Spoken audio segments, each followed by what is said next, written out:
Xornada de Santa Rita en Vilagarcía. A cidade vive este venres o día grande das súas festas con milleiros de persoas cumprindo a tradición de achegarse ata Vista Alegre. A programación festiva vai continuar ao longo de toda esta fin de semana. Que tal, saúdos? Continúan as concentracións da Plataforma en Defensa da Sanidade Pública do Barbanza. Este venres, ademais, por partida dobre, en Aguiño protestaron para demandar a cobertura do 100% das prazas. Tamén organizaron outra protesta na Pobra, onde exixen a apertura do PAC en quenda de tarde.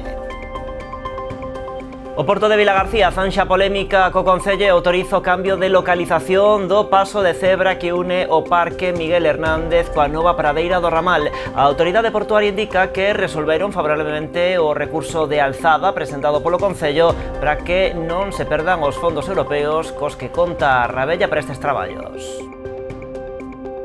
O Concello de Noia retomou as obras do Xardín Felipe de Castro para finalizar a actuación conforme o proxecto autorizado por Patrimonio. A execución dos traballos foi obxecto de polémica polo uso de materiais pouco axeitados para un ben histórico. Pontevedra volve ser o escenario escollido para a gala dos premios Martín Kodax da Música.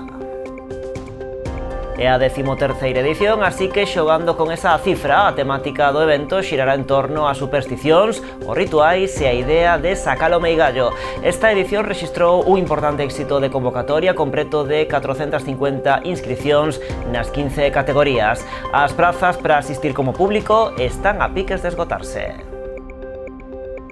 E máis dun cento de vehículos de 13 marcas participan na Feira do Automóvil Híbrido Eléctrico que se vai celebrar en Ribeira do 12 ao 14 de xuño. Nesta 7ª edición, a cita que este ano incorpora tamén un servizo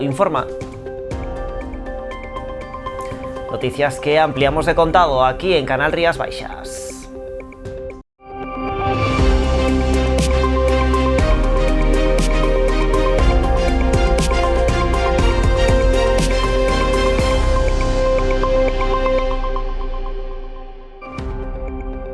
E comezamos no Barbanza coas protestas en defensa da sanidade pública.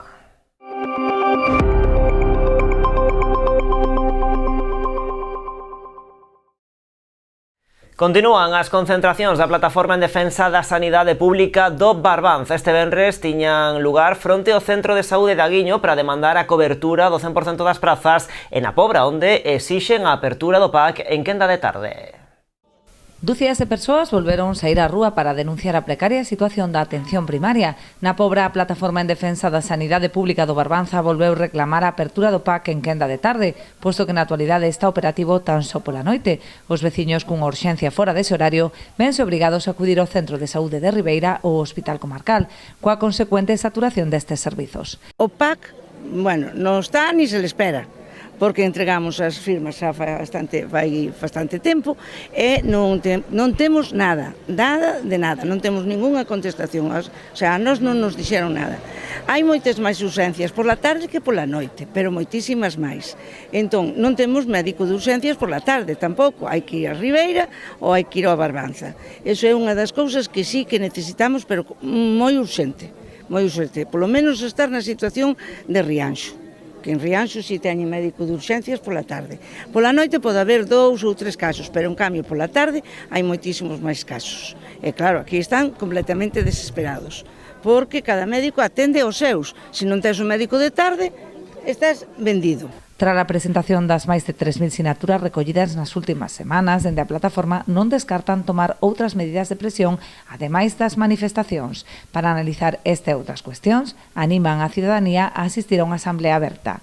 Vamos a convocar a xente para que, a ver se salen máis ideas e podemos facer máis forza, porque está visto que non nos dan por escoitado, por moito que gritemos, e que a Xunta fai o que lle dá a gana. Vamos a ver, eles din que non teñen médicos, eso non é certo. O que sí, porque hai as plazas que de médico de familia están sin cumprir en Galicia. A reunión terá lugar o próximo mércores ás 8 da tarde no Cine Elma.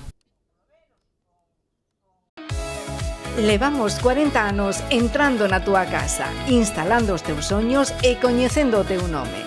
Fomos a túa tenda de confianza con outros nomes e hoxe evolucionamos para darche moito máis. Agora somos Mi Electro. Mesmo equipo, mesma confianza e a experiencia de sempre coa forza dos mellores.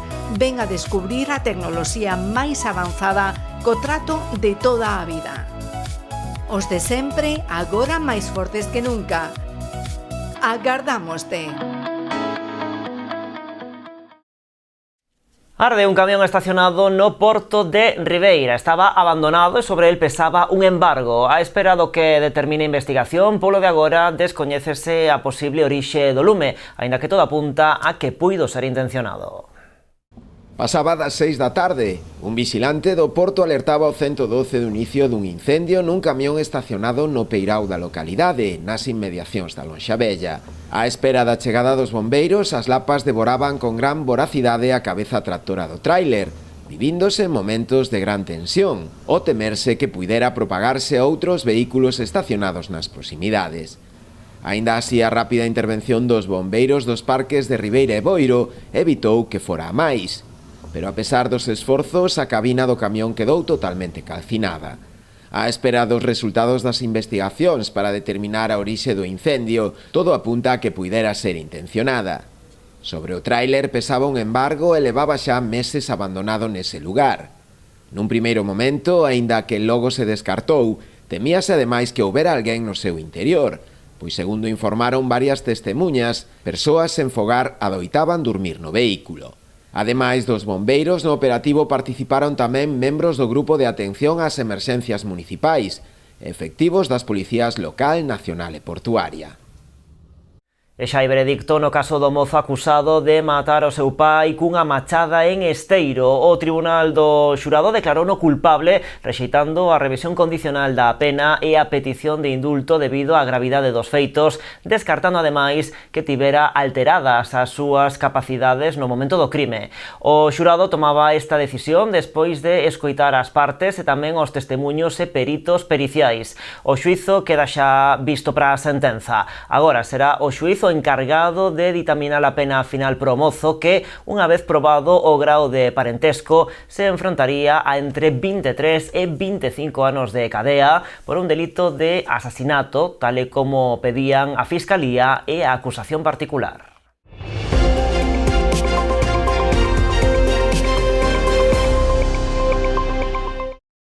O Porto de Vilagarcía autoriza o paso de peóns do ramal. A autoridade portuaria fanxa así a polémica co Concello, dando o seu visto bo ao cambio de localización do paso de cebra que une o Parque Miguel Hernández coa nova pradeira do ramal. O Porto indica que resolveron favorablemente o recurso de alzada presentado polo Concello para que non se perdan os fondos europeos cos que conta a Rabella para estes traballos. A autoridade portuaria apunta que, a pesar do sí, o Concello aínda ten pendente o envío de documentación sobre este proxecto, o plan de xestión de riscos e a acta de replanteo da obra.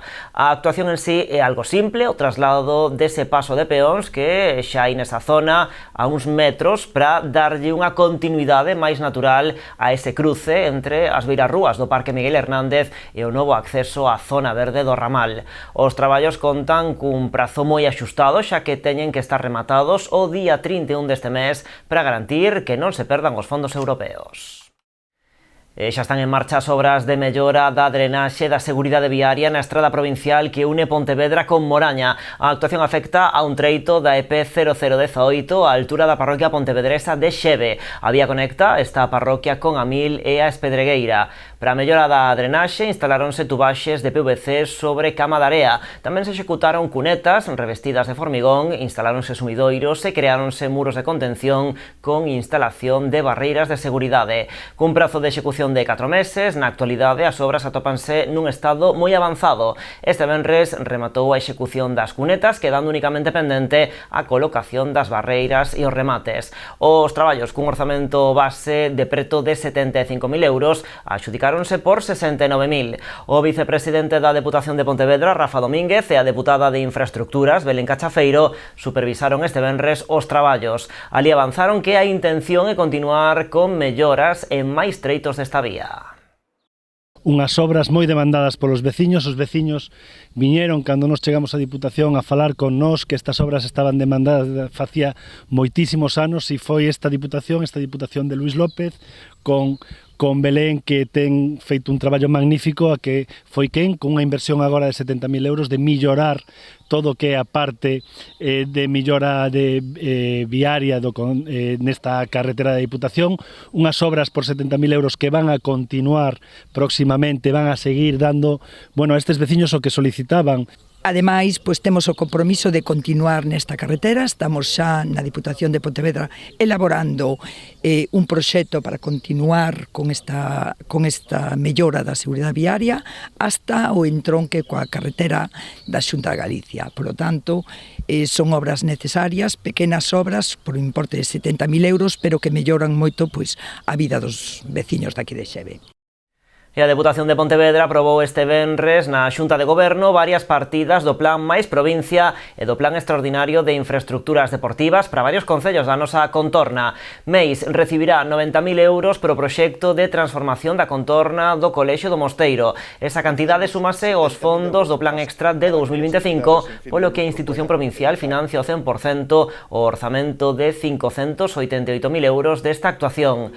Valga contará con 350.000 euros para dous proxectos. Por unha banda, preto de 180.000 para cubrir a achega municipal do convenio firmado coa Deputación para a mellora da mobilidade peonil en dúas estradas. Pola outra, 175.000 euros para cubrir a achega municipal do Plan Extra 2025, pola que a institución provincial financia o 100% o orzamento de 700.000 euros do proxecto de dotación de equipamento nas lagoas das minas Mercedes e Porto Piñeiro. A illa recibirá 105.000 euros para a rehabilitación integral do edificio de usos náuticos situados no lugar do Bao. E por último, no marco do Plan Extraordinario de Infraestructuras Deportivas, o Grove contará con 145.000 euros para a sustitución do céspede artificial no campo de fútbol de Monte da Vila. Tamén contará con outras achegas. O municipio Meco ata acadar en conxunto 180.000 euros para mantemento de espazos e camiños. Ademais, Barro recibirá 85.000 euros para a rehabilitación da nave da música. Cuntis disporá, entre tanto, de 100.000 euros para reformar o edificio do antigo matadoiro. Aprobamos preto de 350.000 euros para o terceiro, en base ao abeiro do terceiro Plan de Infraestructuras Deportivas, que se benefician os concellos de Cuntis, Illa de Arousa e o Grove. Cuntis vai recibir máis de 100.000 euros para a reforma do edificio do antigo matadoiro para convertelo nun gimnasio. Illa de Arousa, como anunciou onte o deputado Javier Tourís, preto de 105.000 euros para a mellora do edificio náutico deportivo. E o Grove, como anunciou tamén onte o deputado Marcos Guisasola, máis de 140.000 euros para a mellora do campo de fútbol do Monte da Vila. Destinamos tamén 85.000 euros para o Concello de Barro para a rehabilitación da nave da música. Aprobamos preto de 90.000 euros para a MEIS, para o camiño escolar seguro ao CPI do Mosteiro. Valga dous proxectos, 350.000, 175.000 euros tamén para a achega municipal para equipar e mellorar a área de lecer de Porto Piñeiro, e máis de 175.000 para a achega municipal da mellora da mobilidade peonil en dúas estradas provinciais, na P8501 valga os Martores e na EP 8502 valga Baño, que ten un orzamento no seu conxunto de preto de 800.000 euros.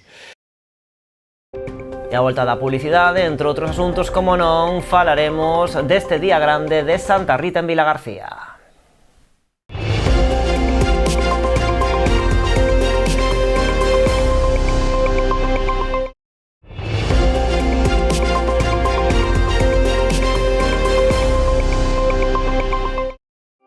Pois aquí estamos, nas Novas, en Canarias Baixas. O Concello de Noia retomou as obras dos Xardíns Felipe de Castro para finalizar a actuación conforme o proxecto autorizado por Patrimonio. A execución dos traballos foi obxecto de polémicas polo uso de materiais pouco axeitados para un ben histórico. A reforma dos xardíns Felipe de Castro na Alameda de Noia suscitou críticas dende o inicio dos traballos por parte da oposición. Tanto o PP como o BNG criticaron o uso de materiais como formigón e a instalación de bordos metálicos nunha contorna de gran valor histórico e patrimonial. O Concello non tardou en actuar requirindo á empresa que retomase os traballos acordes co proxecto autorizado por Patrimonio. Así foi, esta semana as máquinas volvían á zona para levantar o firme actual e instalar no seu lugar un pavimento de xabre compactado similar ao que se empregou no campo da feira. Está previsto que a actuación, que non supuxo custo adicional ao Concello, quede rematada a finais da próxima semana.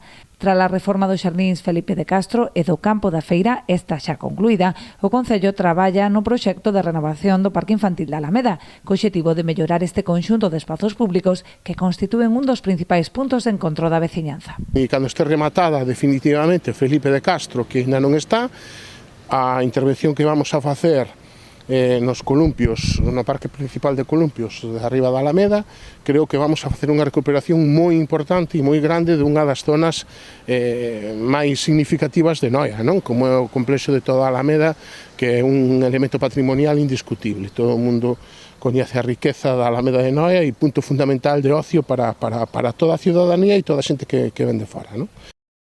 E o PSOE de Rianxo trasládalle ao grupo de goberno a necesidade de avanzar na actualización da situación do ciclo integral da auga na localidade, apostando por unha planificación rigorosa e adaptada ás necesidades actuais das redes de abastecemento e saneamento. Para os socialistas sería prioritario realizar unha nova auditoría sobre a rede municipal de servizos básicos, xa que a última data de 2011. Pro voceiro desta formación, Óscar Rial, é necesario contar cunha diagnose actualizada do estudo real das infraestructuras para poder planificar actuacións de futuro, priorizar investimentos e ofrecer maior seguridade á hora de optar a subvencións e liñas de financiamento.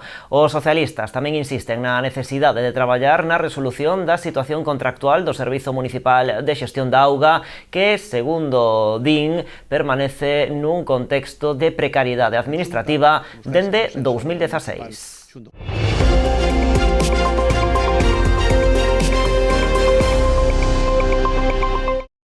A primavera de portas abertas chega esta fin de semana a Ruta do Viño Rías Baixas. Faino ademais co cartel de completo colgado dos 7 autobuses do Viño que percorrerán as diferentes subzonas. Pero se queren desfrutar desta oferta enoturística, saiban que aínda están a tempo. Ata 17 adegas organizan visitas gratuitas e os diferentes asociados ofrecen unha dúcia de actividades.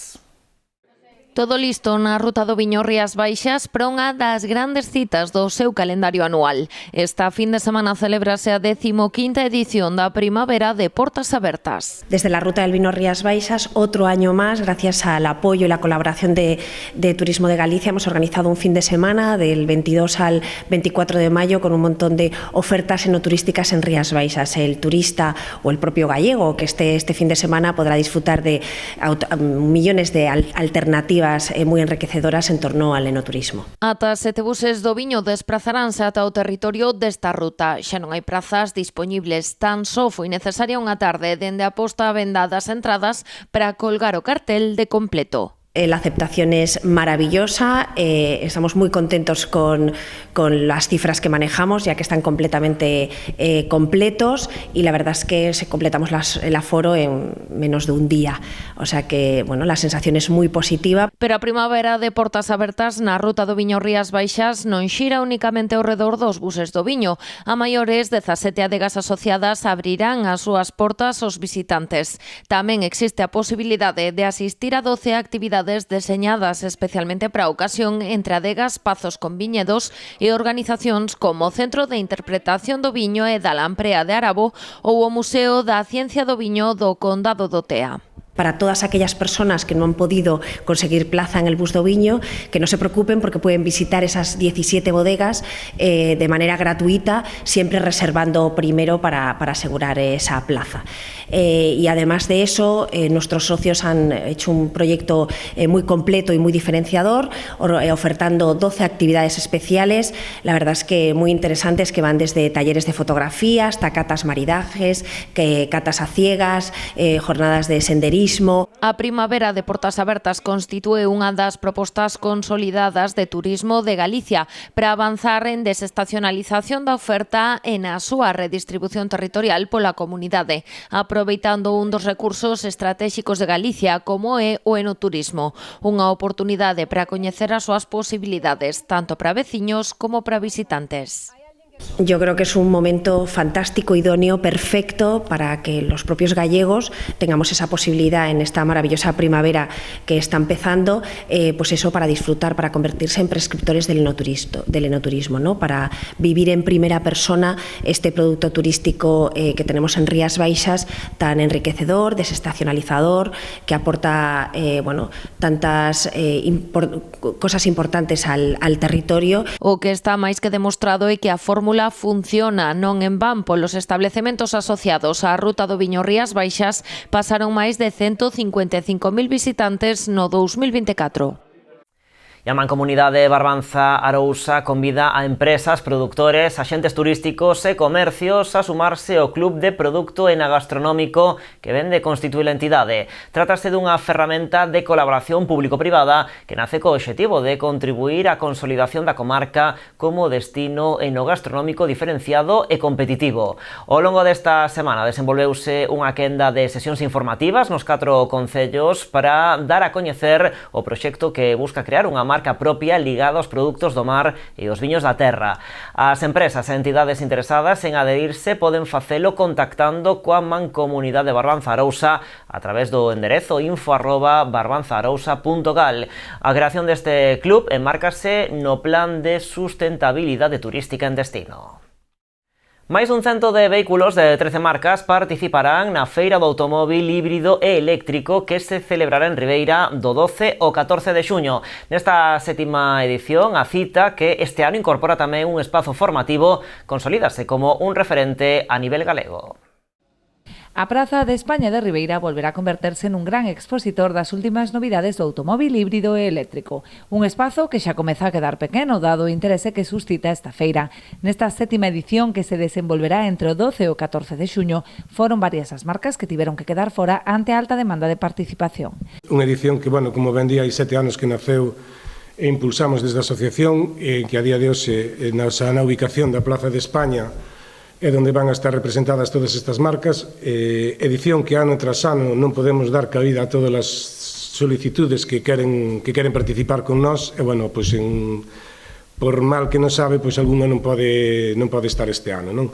Serán máis dun cento de coches de 13 marcas procedentes de 10 concesionarios de toda a provincia, entre as que destacarán as últimas novidades do sector. Somos casi 13 marcas, con máis de 10 concesionarios distintos, pois xa temos un volumen importante de produto que queremos mostrar a Ribeira, que queremos mostrar a toda a comarca do Barbanza, que sirva de, como digo eu, un fin de semana no cal desde a Noia hasta Vilagarcía, pois todos se xunten aquí en Ribeira nunha edición de feira que é exclusiva a nivel de híbrido e eléctrico, non hai unha feira deste referente en toda a comarca.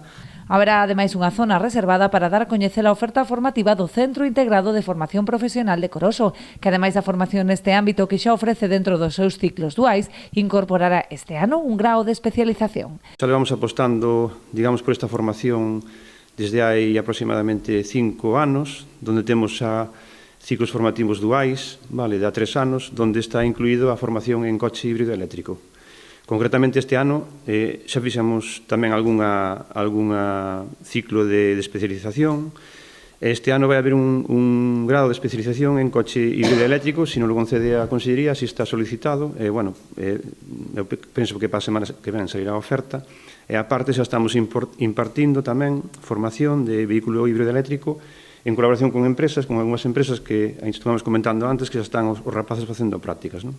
Dende o Concello, que colabora na organización da feira, xunto con outras administracións, agradeceron o gran labor que realiza a Asociación de Empresarios, coa posta en marcha desta e doutras feiras e actividades que contribúen á dinamización económica do municipio. Estamos sempre aí apostando, apoiando a asociación. Vimos de aprobar as nominativas con 45.000 euros anuais para estas actividades e outras que se desenrolan dentro da cidade, como a de ser Gastromar, outras máis. O que buscamos con iso é que Ribeira teña movimento, que o comercio viva desa actividade que se celebra. Ademais de expositores e exhibicións, haberá tamén un espazo gastronómico con food trucks a cargo do Grupo Chicolino. Pontevedra volve ser o escenario escollido para a celebración da gala dos premios Martín Kodax da Música, que se presenta como unha cita máis que consolidada ao chegar á súa 13ª edición. Xogando precisamente coa casualidade de ser a edición número 13, a temática do evento xirará en torno a supersticións, os rituais e a idea de sacalo ao meigallo e darlle a volta á mala sorte, elementos todos eles moi entroncados coa cultura e o patrimonio inmaterial de Galicia.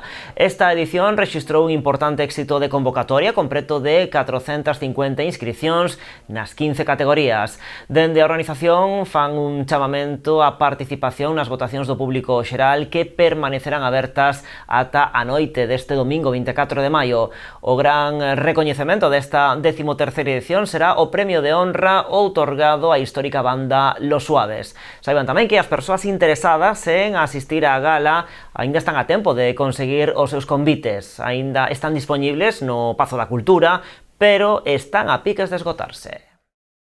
Este ano temos ademais a temática do número 13 e queríamos darlle así un pulo especial e xogar con ese número 13, así que, como sabedes, como xa anunciamos, pois vai tratar sobre as supersticións, os rituais, sobre sacar un meigallo e darlle unha reviravolta a esa mala sorte do 13, que finalmente está entroncado íntimamente co que é a cultura galega, con o noso patrimonio inmaterial, moitas veces esquecido, pero que atravesa, pois, eu creo que todas as casas das persoas aquí, especialmente do rural, e queremos que é unha maneira moi bonita de reseñar a nosa cultura. Esta data no calendario é máis que unha data de nosa compañía, é algo moi especial porque tivemos a oportunidade de nacer con estes premios, de verlos medrar e de acompañalos ano tras ano ata o día de hoxe, cando menos. Esperemos que así sexa. Agradecer ao Concello de Pontevedra, un concello que sempre se demostrou a preocupación por levar a cultura á ciudadanía e por levar a ciudadanía a cultura tamén. Temos unha música potentísima que abarca todos os xéneros, todos os estilos, todas as posibilidades que aquí hai para todos os gustos e que en Galiza temos para escoller todo o que queiramos. Temos todo un mundo dentro do noso país. Por iso, como vos dicía, estamos orgullosísimas, estamos felices de disfrutar máis outra vez esta gala e emocionadas por saber a ver quen van levar os premios. Día de Santa Rita en Vilagarcía, a cidade vive este venres o día grande das súas festas con milleiros de persoas cumprindo a tradición de achegarse ata Vista Alegre. Os actos relixiosos arrancaron xa a primeira hora da mañá coa primeira misa ás 6 da madrugada, repetíndose cada hora ata as 8 da tarde. A esa hora tivo lugar a multitudinaria procesión, pero máis alá da parte relixiosa, a cidade encheuse nesta xornada de multitude de postos de polvo, churrasco e rosquillas, así como outros moitos de venda de todo tipo de produtos. A eles hai que engadir tamén a Feira Celta, animacións de rúa e concertos. Esta noite a verbena corre a cargo da Orquestra Cubo. Este sábado teremos proposta para a rapazada co Festivaliño on the Road, animacións polas rúas e xa a noite no Parque da Xunqueira, Fran Valenzuela ofrecerá un tributo a Alejandro Sanz. O domingo destacamos o concerto matutino dos Barbitúricos no Piñeiriño e pola tarde o musical familiar Érase outra vez no auditorio.